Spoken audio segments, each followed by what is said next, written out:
Let's move on to the next part. I have written these things to you who believe. See the contrast here. The point is clear. We've seen throughout the book of 1 John, and you will see as you go out and look at Christmas, there is a world of difference between those that are doing the talking and those that are doing the walking. There's a world of difference, as John has said through 1 John, as God has said through John. There's a world of difference between the light and the dark people, the worldly and the worshipers, the false spirits and the true spirits, the always Christ children and the antichrists, the children of the devil.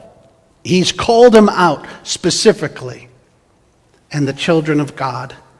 I just want to remind you that when you look at those who believe, Jesus was just as clear. He talked about the sheep and the goats, the wheat and the weeds, the wolves that he warned us about. Jesus was no less clear. Don't miss the contrast between those that will celebrate Christmas and those that are celebrating the consumerism, in much the same way that John is telling us here in 1 John 5:13. I'm writing to the real church. I'm not writing to the people who go to church. I'm writing to the people who are the church. And there's a world of difference. And again, I know it sounds offensive. Please don't take it from my lips. Read the 5 short chapters of 1 John. And tell me if you are not absolutely startled with the clarity and the directness of God and his word in talking about this contrast.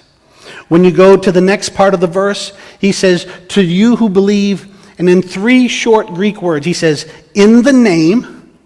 We know there's power in the name of Jesus. It's all in him. It's in his name. This short part of the verse, in the name of the Son of God.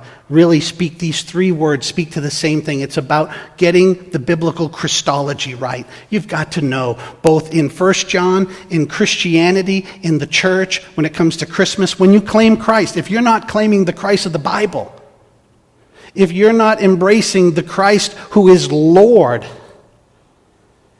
then you are missing the mark. This is part of the love and the truth of 1 John. I suggest to you it is part of the love and the truth of Christmas. Friends, we need to understand the contrast and the Christology.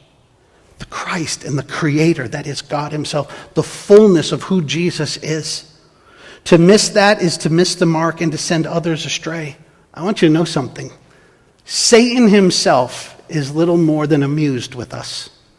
In fact, I would say this to you.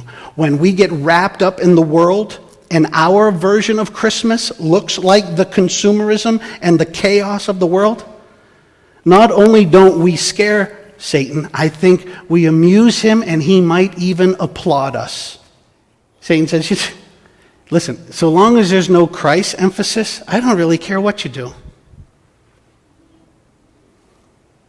I wonder if we really get it. You know, what is our reason for the season? Is it about Christ? Is there really a Christ in the Christmas that we show the world? You see, if we're going to understand Christ, Christmas, Christianity in the church, it's all about him.